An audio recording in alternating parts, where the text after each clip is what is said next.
Hi, everyone, and welcome to our online info session. My name is Sarah Zia Ibrahimi, and I'm the program director here at the Leeway Foundation. And I'm joined today by Jennifer, an interpreter from the Deaf Hearing Communication Center. And we're so glad to have that support from DHCC.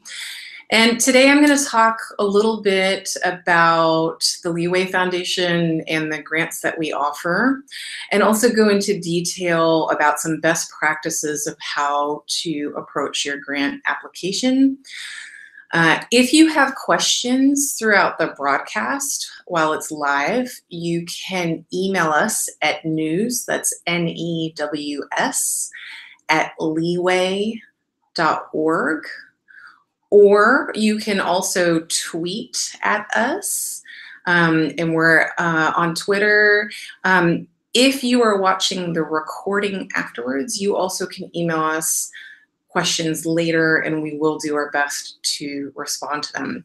But we hope that you will interact with us in live time and ask those questions.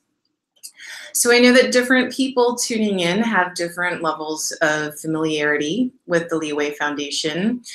Leeway funds women, trans, and gender nonconforming artists and cultural producers who are using art as a tool for social change.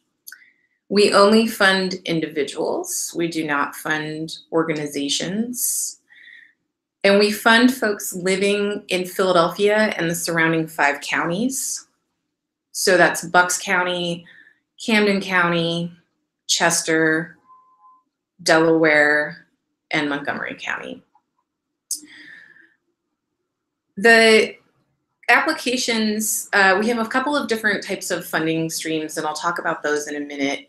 But overall, there are certain qualities that we're looking for in Leeway artists. These are listed on our website. There's a section called The Anatomy of a Leeway Artist. So if you're tuning in online and want to poke around on the website as I talk, you can look for it there. But I'm also going to talk a little bit about some of those qualities. One of the things that's really important to us is when we say that we're funding people who are working on social change, we're supporting work that's not just a charity or a service, but that has some sort of larger vision of social change. And it's not that charity or service isn't important, and we understand why those kinds of service for immediate needs are needed in the world, but that's just not our funding priority of what we're looking for. So we want work that's not art therapy or just providing a particular service at that moment, but is connecting to some sort of analysis about larger systems. And so I'll give an example of what I mean by that.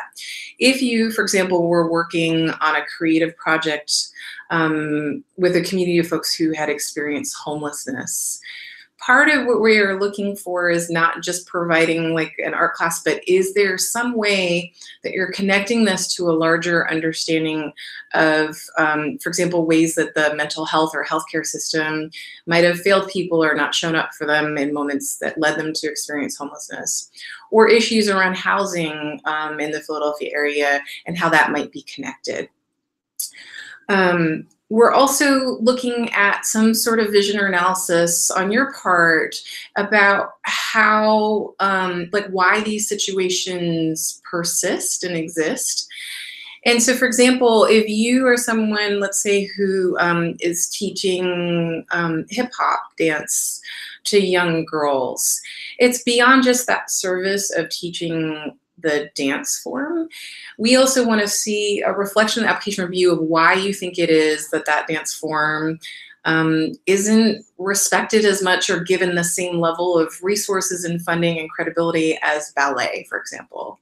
And that has everything to do with history embedded in racism in terms of what kind of Eurocentric art forms being uplifted over others. And so those are examples of the kinds of things we're looking for reflected in your application, is connecting it to something larger in that way. The other thing we're looking for overall is answers to this question of what changes in the world as a result of the work that you're doing. And we know that no one project or one person is going to change the world alone, but we want to get a sense of the vision of a different world that you want and how you see what you're doing as being a sort of piece in that puzzle. So one of the most common words that I usually see in applications here to Leeway that I read is the word empowerment, right? People will do this project and feel empowered. I will create this piece and feel empowered. Empowerment is important, but we would like to hear from you what changes as a result of people feeling empowered. If there's a group of people in a neighborhood that feel empowered in a different way, how might things change in that neighborhood long term? If you were able to replicate your project on a larger scale and increase the impact that way, what kind of impact would you be looking for longer term? People also sometimes write about trying to humanize a group that is often dehumanized in the media or marginalized in different ways. This is also very important, but again, we want to hear from you. What do you think might change in the world if through this process of trying to humanize or amplifying the voices of people who aren't represented? So for example, if you're working with a group of recently arrived immigrants and you are saying that you want to help amplify their artwork and change people's concepts about immigrants, what would be the next steps? Like if people's mindsets about immigration and immigrants changes, what might change at the world for the world at large as a result of that? Another thing is that we're looking for work that is visionary, not just reactive. And in these political times in particular, it's hard not to feel very reactive to difficult things that are happening. But the reality is that many of us that are doing social justice work have been doing this for a long time and working on these issues. It's just a lot of the opposition is more emboldened or more out in the light than it was. And our role as artists is to offer a vision of different ways of how we can be in community together, how people can share resources, and how the world could be different. So before you get into the details of our applications, I think it's important to pause and ask yourself, what is your vision for the world? And what is it that motivates you to want to do this kind of art and social change work? And how does your art for social change practice get us closer to that vision? And that can be in a variety of different ways. For some of you, it may be one or multiple of these. It can be through the content of what kind of work you produce, so the kinds of issues or content that you're talking about in your work. It could be in the process of how you develop it and how you experiment with the form, how you work in community. And or it can also be in the process of how you share it. So your choice to share art on the street versus in a museum or a gallery might be a clear choice of sort of sharing with community in a different way. Overall, we're looking for, like, what is this world that you imagine? What is different about it? And how is the work that you're doing kind of a microcosm of that vision? How are you modeling that in the content, in the process, in the distribution of your project? So I talked about the anatomy of a Leeway artist that is listed on our site. There's a number of terms that are listed there. One of these is visionary. So I just talked about this, but we're looking for artists who help us see art in its broadest manifestation and see how art can help us imagine a different world. Someone who owns their practice and understands, like, a sort of sense of intentionality about what they're doing and why they do it. We're looking for folks that are investigative, who are finding new ways to use the art form, new ways to engage in community. Work that can be provocative. We're often funding folks that are addressing issues that might be taboo or have certain levels of stigma or not be addressed in different ways. We are looking for artists who are connected and based in a community. You know, a lot of times I use the example, Andrew Simonet, who is a friend of Leeway, who runs Artist U, talks about that, you know, all of us could dance in our room or write in your journal, but that impulse to share it with people is what makes you an artist. And in terms of Leeway, I would take that one step further, is that it's not just that impulse to share it, but that impulse to ensure it engaged in a community, either in the process of creating it or how you share it. That is what makes you a social change artist or a community-based artist. And so we're looking for ways of how you're connected to community through the artwork that you do. And for those of you that are working in communities that you are not a part of, so this may be geographically in terms of working in a neighborhood where you don't live. It might be in terms of age, if you are working with young people and you are not a young person.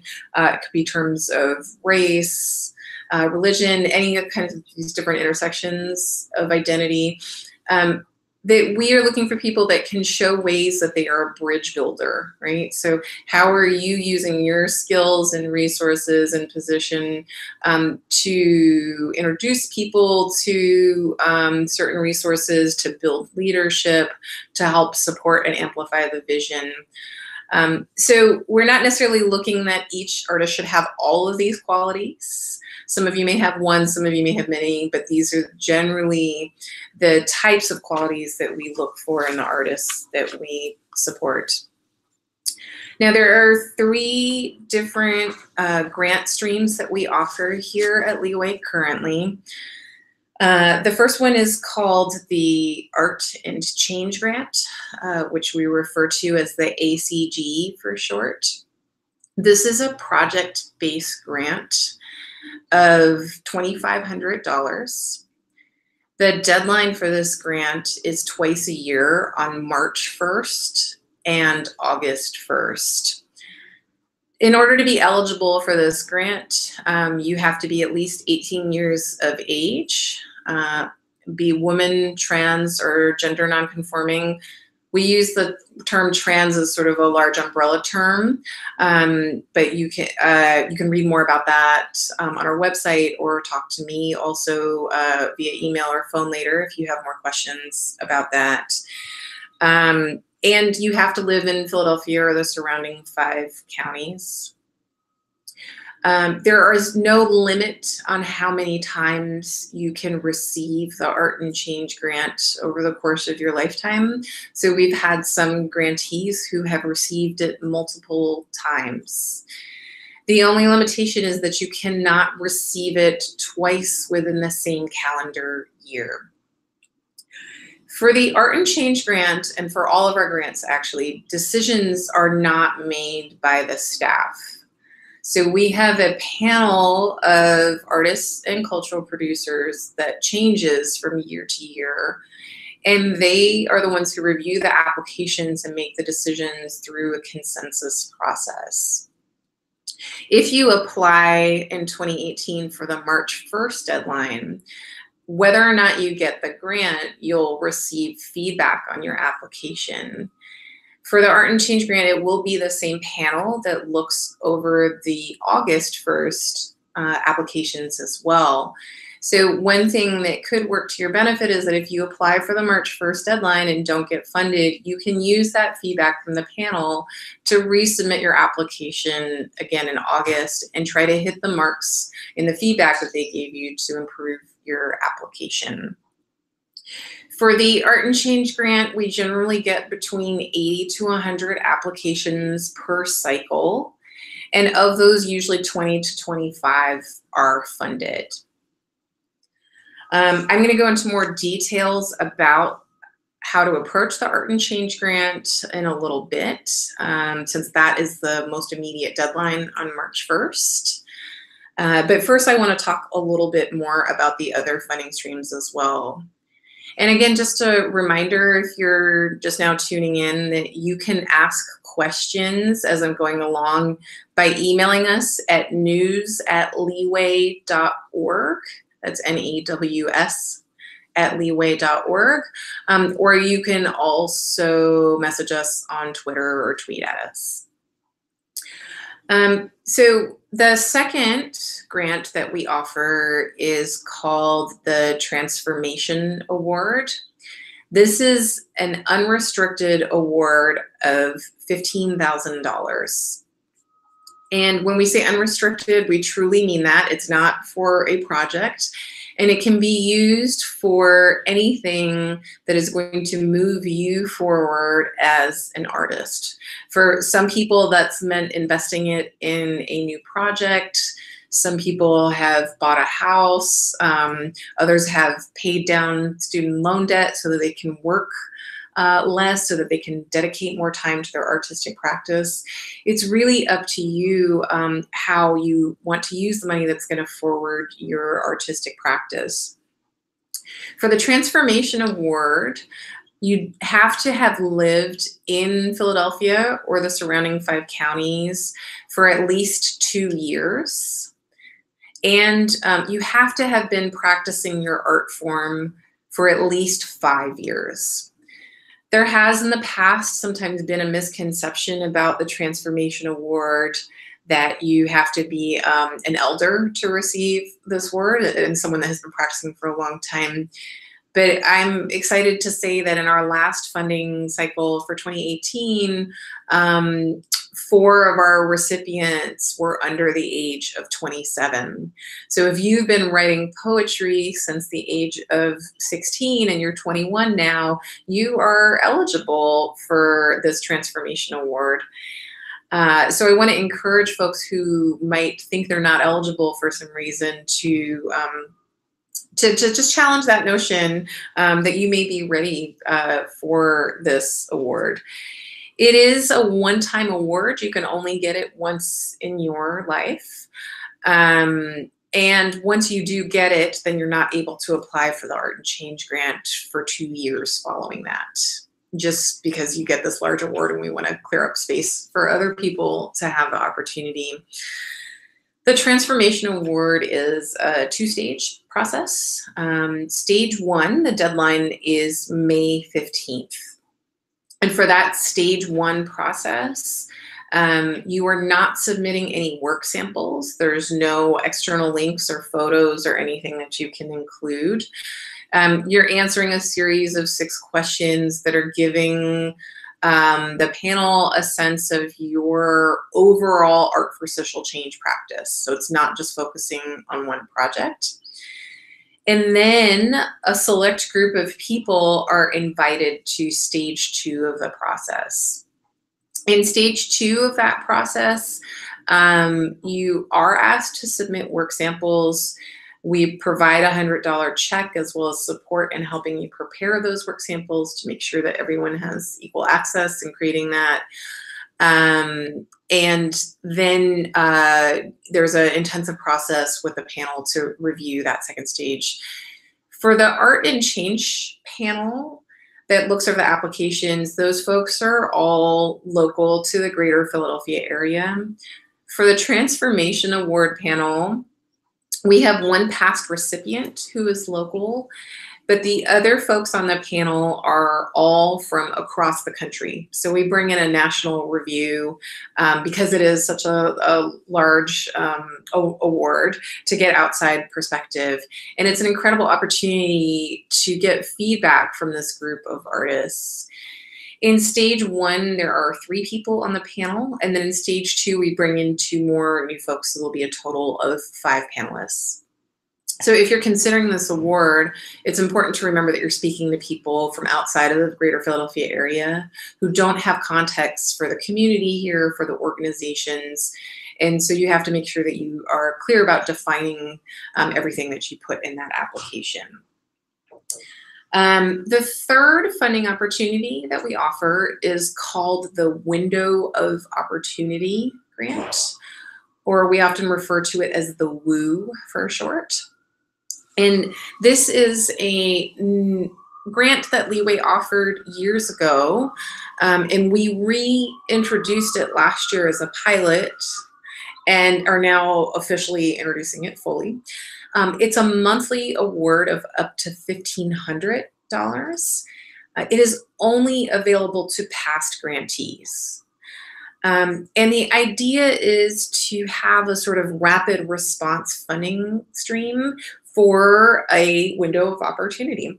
So for this, it has to be something that has a finite deadline that is external. So in other words, it can't be a project phase that you are wanting to do, because that really should be under the Art and Change grant.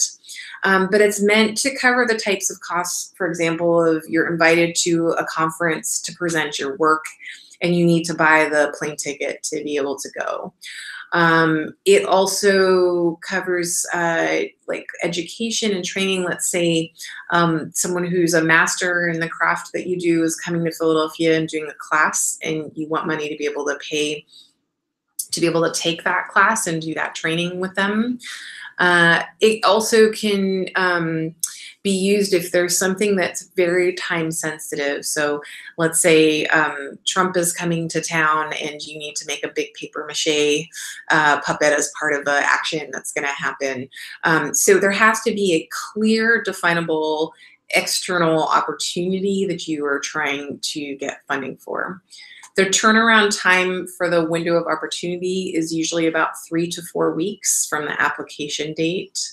The applications are due the 15th of every month from February through November. Again, you have to be a past grantee, but if you apply for the March Art and Change grant deadline and get that grant, you are then eligible later in the year to apply for the WU grant. So again, if you have questions, if you're just tuning in, you can email us at news@leeway.org, or you can also tweet at us. For the next part of this info session, I am going to go through the Art and Change grant application in detail and provide some guidance on how to approach this application. If you're following along online, you can find a PDF version of the application on our website. There also is an online form that you can use. And when you're applying, you really can use either one of these methods, or you also can type your application up in a Word document, as long as you follow all the sort of specified information areas that are on the application. If you've applied for the Art and Change grant before, the application is very similar, but there are some small changes that have happened that are still significant that you will want to pay attention to. So this is the Art and Change grant. If you were looking at the PDF and you have the full version, the first few pages are guidelines, which essentially summarize some of the things I'm going to talk about in this info session. So if you go to the first page of the actual application that says Leeway Grant Application, the first 2 pages are just collecting some data about you. This is all confidential, that stays inside here at Leeway. I want to point out that there are 2 fields for your name. One is your artist name and the other is your legal or preferred name. And this is for folks who may be living with a name that is different than what was assigned to them at birth. The legal name does not get shared with the panel. The only place it goes is sort of in a back end of our database. It's not even in the front. And it is only used in the event that you get the award and we need to write you a check. So that's the only reason we collect that. The rest of this is just basic information about your address, contact information for us to be in touch. And then some information that just helps give us feedback about the kind of outreach that we're doing, of how you found out about the award, things like that. And then you'll see that we have 2 types of documentation that we need for the Art and Change grant. One is age documentation. So this can be a copy of your driver's license, your passport, birth certificate, something else that gives us, that is official, that gives us your date of birth. And then the other is your residency. And we are not looking for citizenship or immigration residency. We just need proof of some sort of official mail that is coming to the address locally so that we know that you are living here.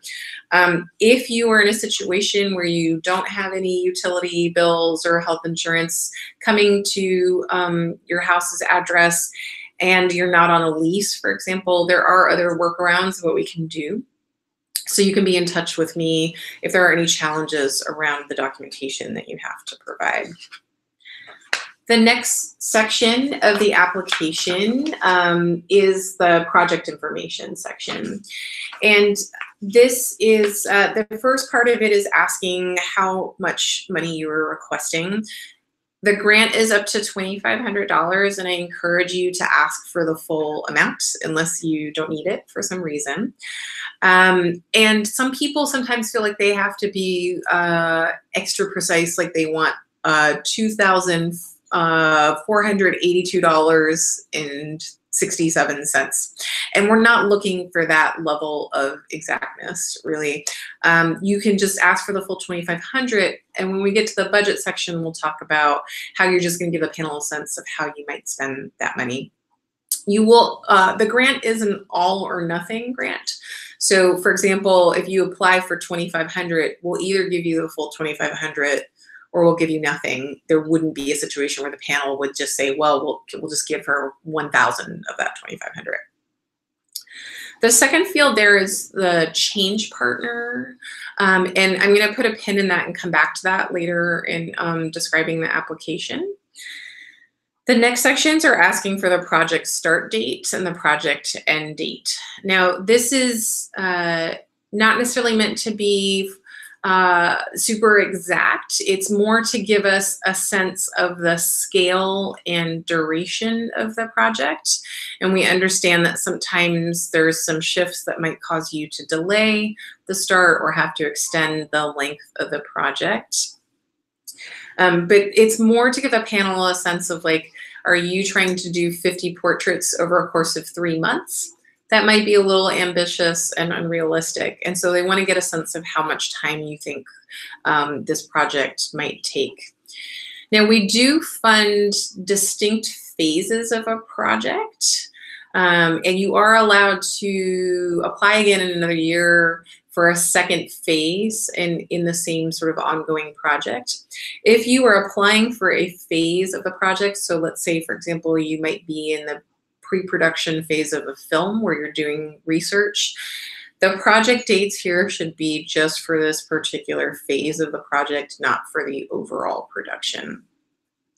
The other thing to note here is that we do not fund retroactively, which means that we don't fund projects that start before the grant date.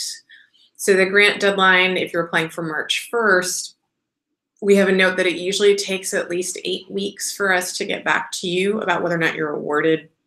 So you don't want your project to start anytime before early May, really, because that will raise questions for the panel of if you're already starting the project, why do you need the money if you've already started it without us?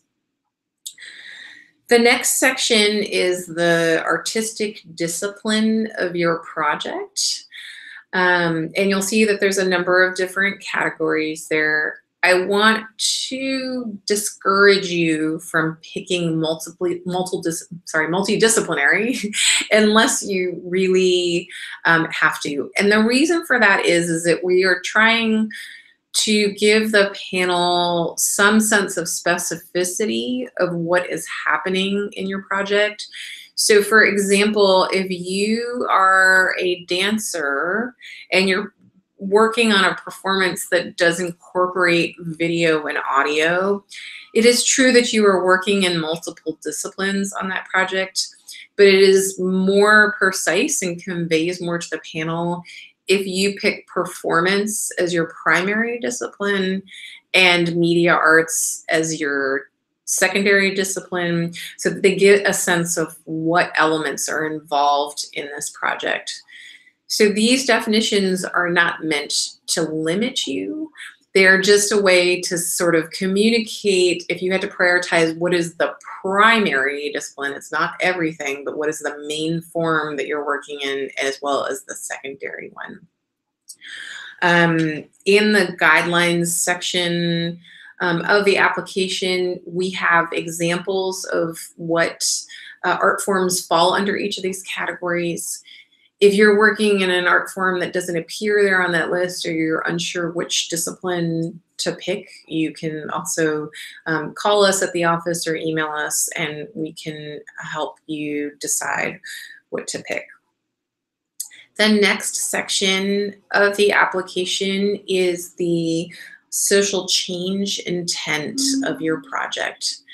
And this is a list of several different issue areas.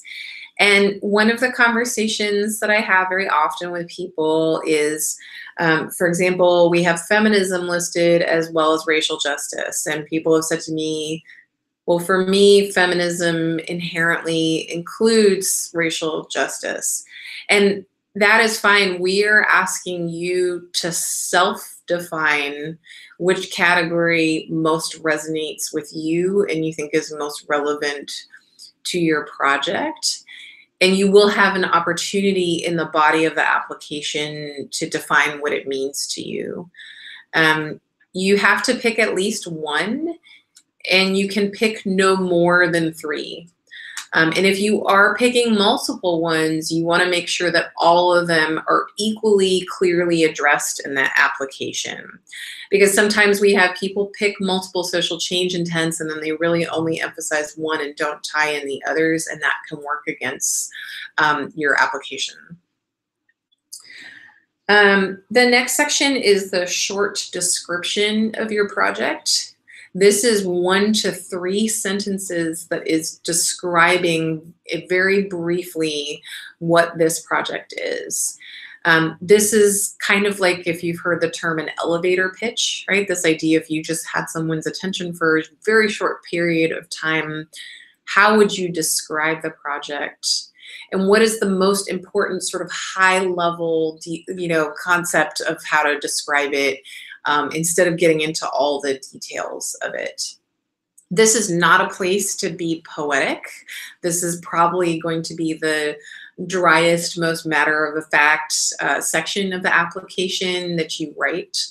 For many people, they find that it's actually easier to write the rest of the application first and then approach this section. So if you feel stumped by it, that might be a recommendation to consider.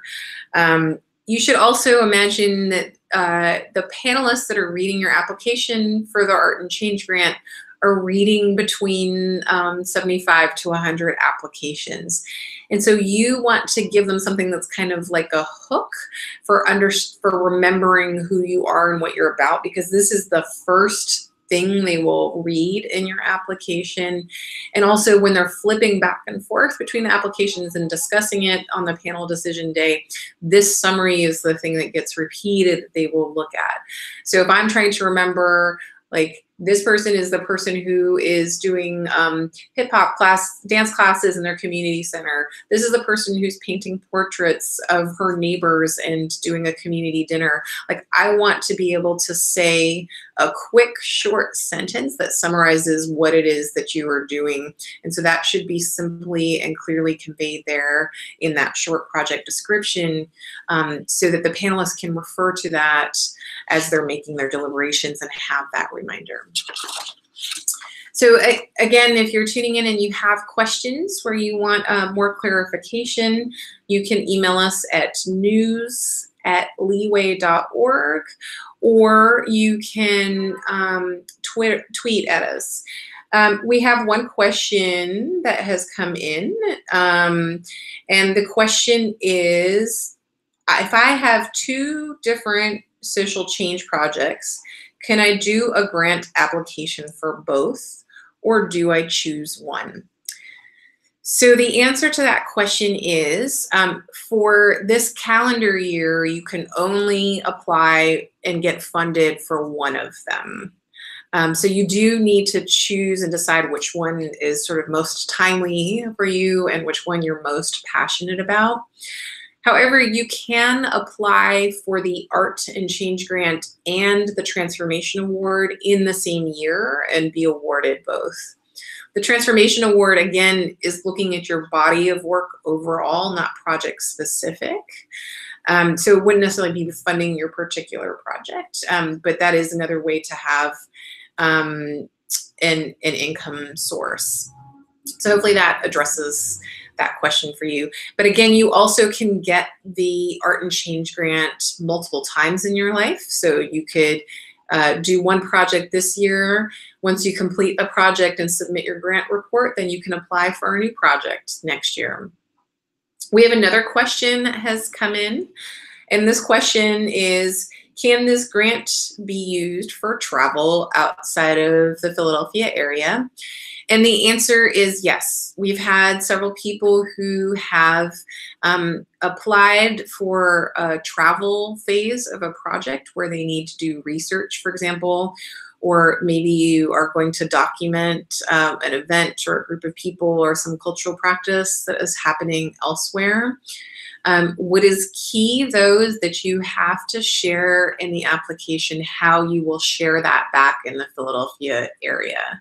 So as long as there's some component that connects back locally to the greater Philadelphia area that you envision being a part of this project, even if it's not this particular phase. And that there's actually a specific question when we get to the main questions of the application that asks you about if you're going outside of the greater Philadelphia area, how will this connect? And so you want to make sure to be really clear in answering that question. So these are great questions. I encourage more folks to send them in at news@leeway.org or to tweet us on Twitter. So the next section of the Art and Change Grant is the experiences section. And this is a conscious choice by Leeway to not ask for a formal CV or resume the way that many other foundations do, because we really honor the community-based experiences and the life experiences that have informed your work and brought you to this point to want to do this project. So you'll see in the description that it asks for artistic, personal, political, professional, and social change-based experiences. And I encourage you to make sure that you are giving that wide breadth of different types of experiences in this section. So we are not looking for a resume. So what you should not submit is just a series of, I performed at this place, I exhibited my work that place. Those kinds of traditional accolades are important. And if you do list them, if you really want to share one of those as one of your experiences, we would like one more sentence from you, though, about why that was significant to you. So maybe you performed at a university and it was the first time that your community work was acknowledged by academia, for example, and that was significant to you. So we want to know why that particular event was meaningful to you personally. But we are more interested here in getting a sense of who you are and what your trajectory has been that has led you to this point as a social change artist. And so when I say personal experiences, these can really be truly personal moments in your life. Some people see that there's this column that says the dates of the experience and think, well, do I have to know the exact day that this happened, or could it be something generally in my childhood, or maybe I remember the year that it happened, but not the exact date. That is totally fine. So for example, we had one grantee who wrote as an experience the first time she saw someone who looked like her on television. And she's not going to put that that was, you know, December 12th, 1982, but she can just put like generally the year or the age she was at that time. We've had folks who, you know, talked about their personal immigration experience, or maybe something that happened in their family. We have had people share very personal, vulnerable, traumatic experiences. And those, I want to remind folks that this stuff only is seen by the panel. It will never be shared publicly and will never appear as part of your artist description if you're awarded the grant. But I would say that as vulnerable as you feel comfortable being, and again, not pushing you to a point where it doesn't feel comfortable, but as much as you're willing to share with the panel that is relevant to your artistic practice, I think is really important. Because the panel doesn't know you. They aren't going to have the chance to meet you while they're making these decisions. You are not allowed to put links to external websites, and we don't allow them to Google you or do any external research. So this experiences page is really a chance to give them a sense of who you are and what drives you, and some of that sense of vision and passion that I talked about earlier, that we're looking for in the artists that we support. So you can also think about other experiences, like maybe the first time you read a particular book of poetry that inspired you to want to be a poet. You can talk about like a community organizing campaign that you were a part of, all kinds of different things, but making sure that you have that good mix of professional, personal, social change-based, political, different types of things in there. And then at the bottom, you have an opportunity to talk more about one of those experiences. You have to do at least 4 experiences, but you can do up to 10. And I really encourage you to use the space, do the full 10. For each of those, again, you have 1 to 2 sentences to write about them. And then in the highlighted experience, you can have a full third of the page to be able to talk more about one. And a lot of times people ask me, like, well, which is the best one to pick? And that's really up to you. It's just what you think would be interesting for the panel to know more about you. Maybe it connects to the project that you're suggesting and gives sort of more insight on some of your experience. The next section is the main part of the application. It is 6 questions. And again, as I'm going through, you can email questions at news@leeway.org, or you can also message us on Twitter. So the first part of this project description area asks you to summarize your Art for Social Change project. Now, in this section, you want to provide the who, what, when, and where of your project, and you want to give as much specificity as possible. So be wary of broad generalizations. For example, if you are working on a film and you say, I'm doing a documentary, even within that genre of filmmaking, there are a wide variety of different types of documentary films. So are you going to do one where it's going to be seated interviews with people that you're talking to? Or is it going to be all handheld, kind of day in the life? Where you following someone? What is the visual style? What does documentary mean to you? Again, remembering that we can't look at any external links or web samples as part of this process. If you're doing a series of portrait paintings, for example, being specific about the size. Are we talking about 6 inches or 6 feet big for each of these portraits? Are they realistic in style, or are they abstract?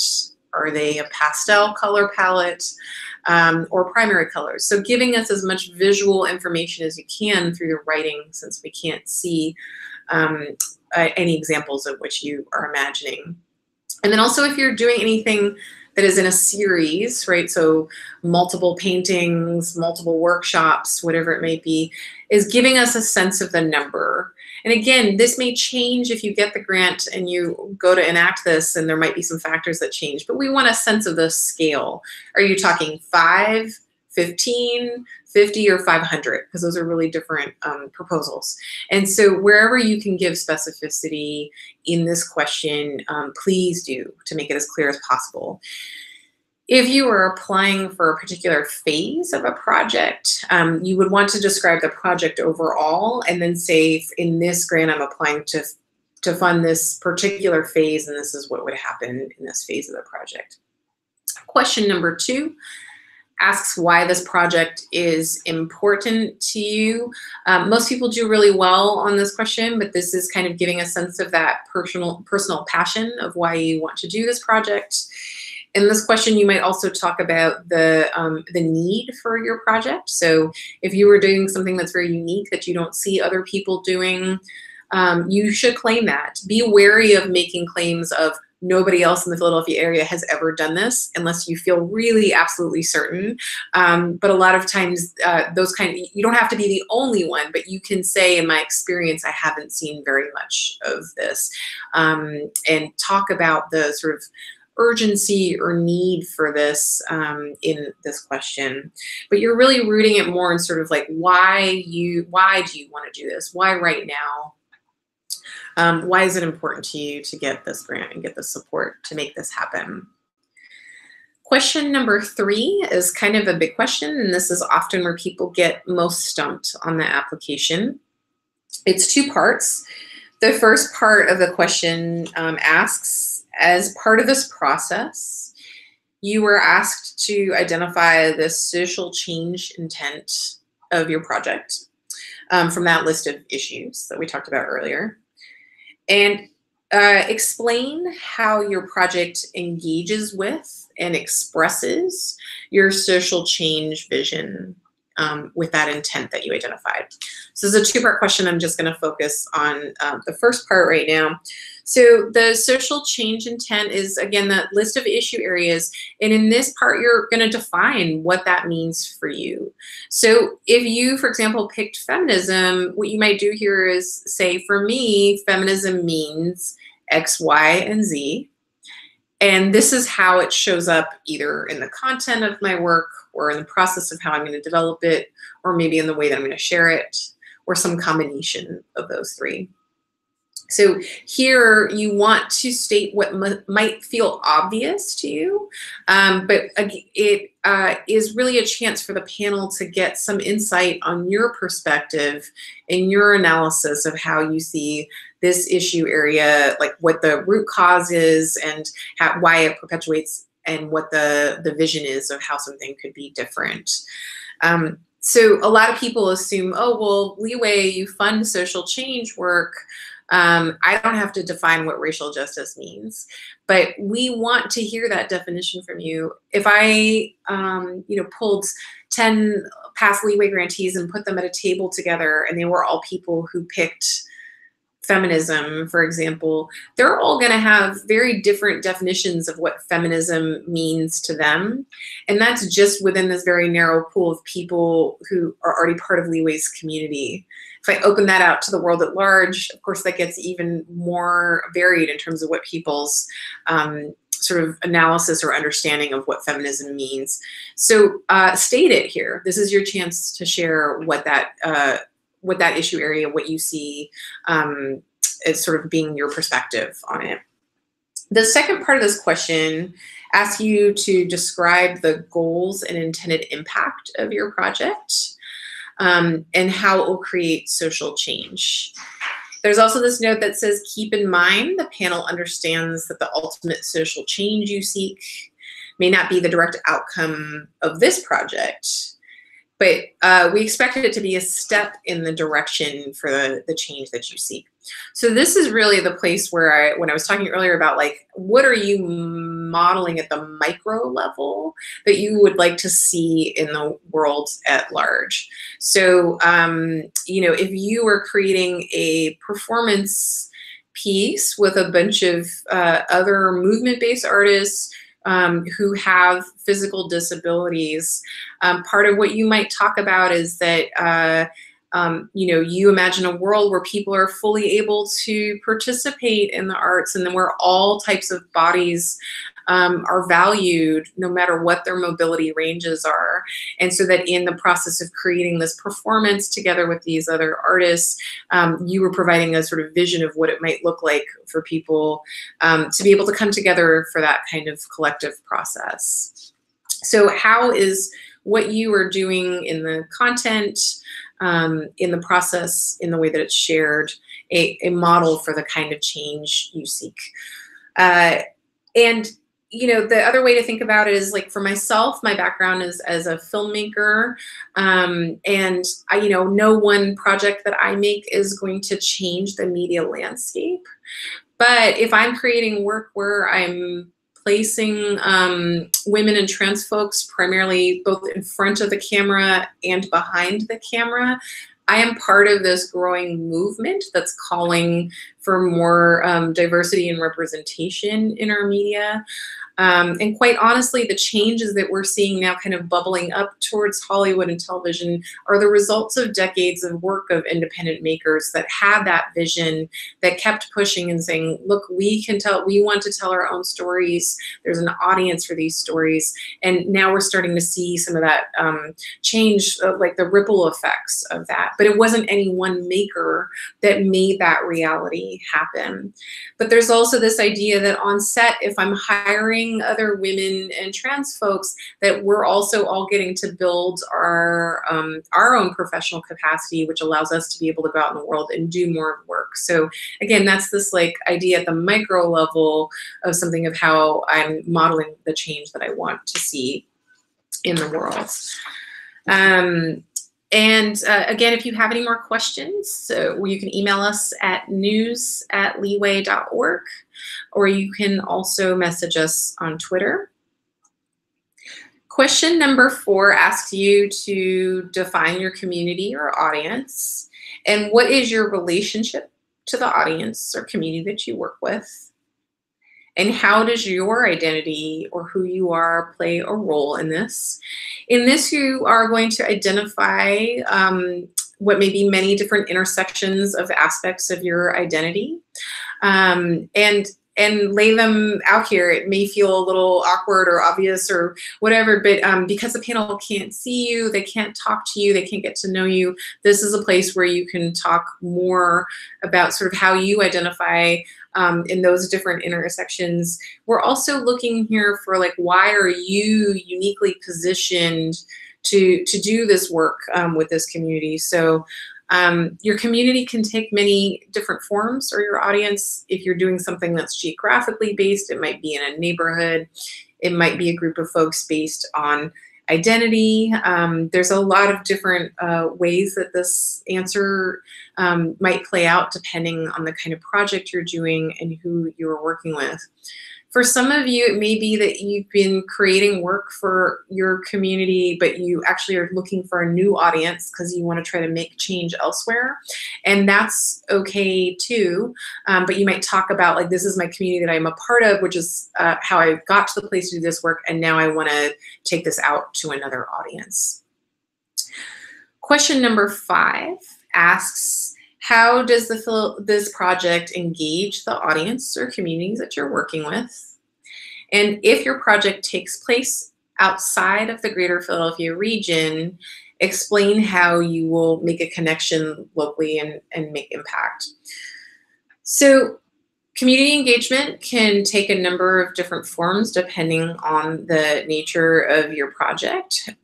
For some of you, the engagement might actually just be sort of like, what's your outreach plan? So if you are doing a performance, how are people going to find out about the performance? For some people, your work might actually take place in the digital or online realm. We've had people who consider themselves as curators on Instagram. But how is it that people find out about it or interact with the work?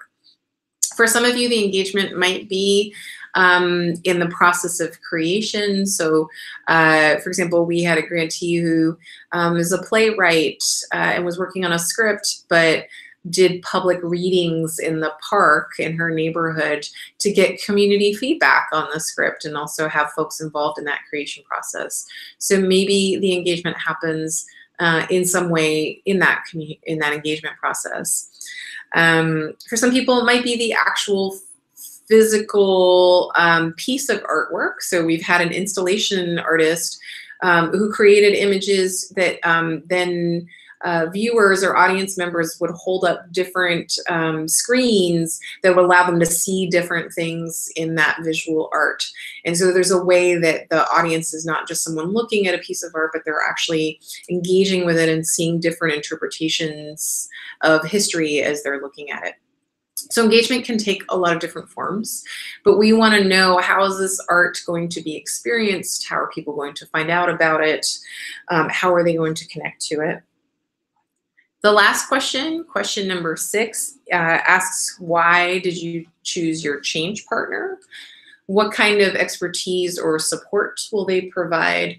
And what is their connection to the project and or the communities that you're working with? Now, for the Art and Change grant, you are required to have a change partner. It is not optional. So without the change partner form, which is another step of this application, your application will not be complete. The change partner can be an individual or an organization, and they do not have to meet our guidelines. So they can, for the application. So in other words, they can be someone outside of the greater Philadelphia area if that's relevant. They don't have to identify as a woman or trans, and they can also be of any age. I had someone the other day ask me if a 10-year-old could be their change partner because she's working with a group of young girls.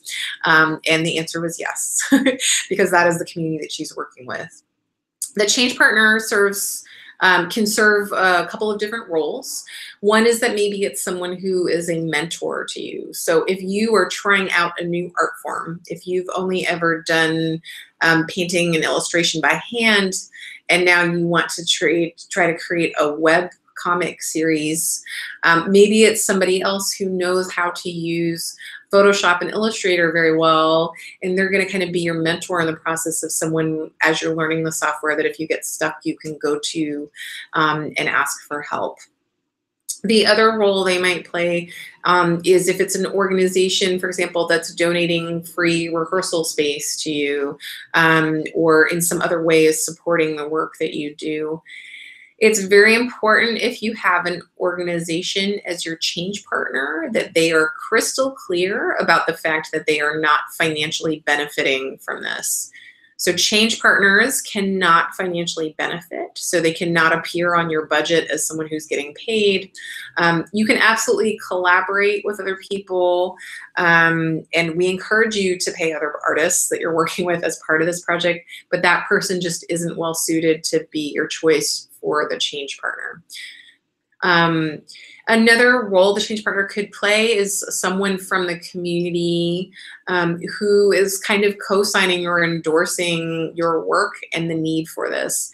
So it might be someone else who says, you know, no one else in the community is doing these kinds of dance classes or these kinds of dance performances, and it was really important that that this person be able to do this work because she's doing something very unique.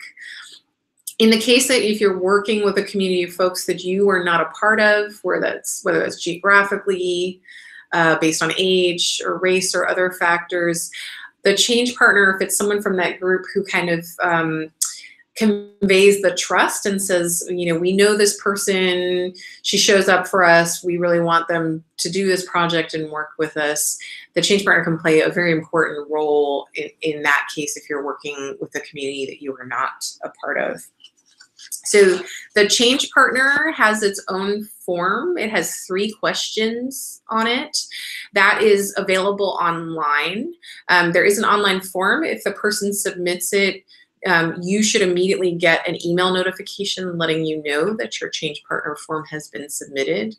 They also can download the PDF and do it that way, or also send in a Word document. But again, it must be in by the deadline, otherwise your application will not be completed. And so if you want to make sure that that change partner letter gets in on time, you might arrange with your change partner to physically pick up the letter from them. You can always call our office and ask to double check if it's been sent in, but you want to make sure that you stay on top of that set.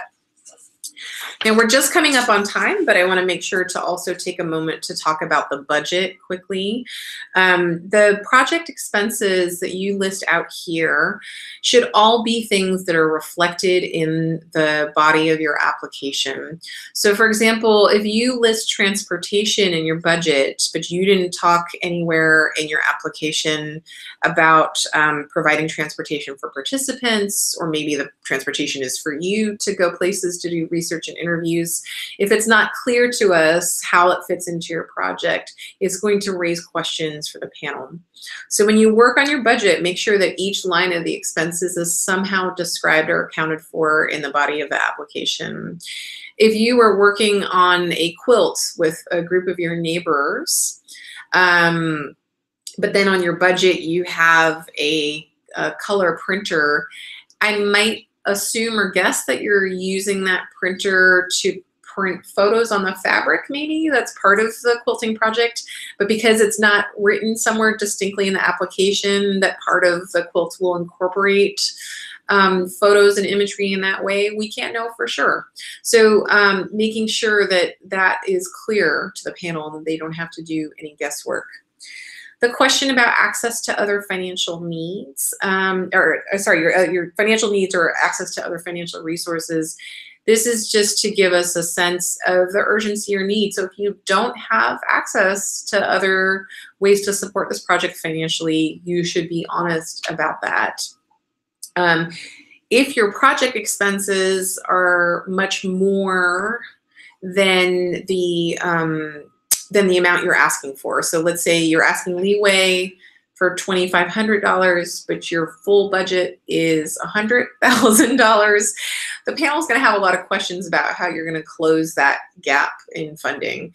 If it's something more reasonable, like maybe it's $2,000 more, so your total budget is $4,500, that's a place where you can describe, well, I'm going to do this fundraising event and I'm going to do this other thing to get the rest of the money, to ensure for the panel that you really are going to be able to follow through on the project and not get the $2,500 but not really be able to do what you wanted.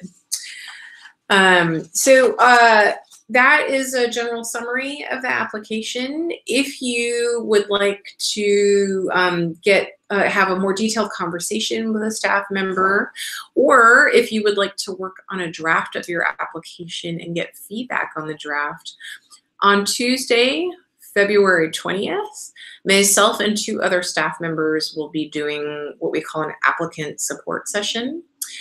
So from 2 to 7 p.m., we will be at the Philadelphia Folklore Project in West Philadelphia, and that's at 735 South 50th Street, and the address and information are on our website. You don't need an appointment. You can just show up and get feedback on your application or talk out an idea.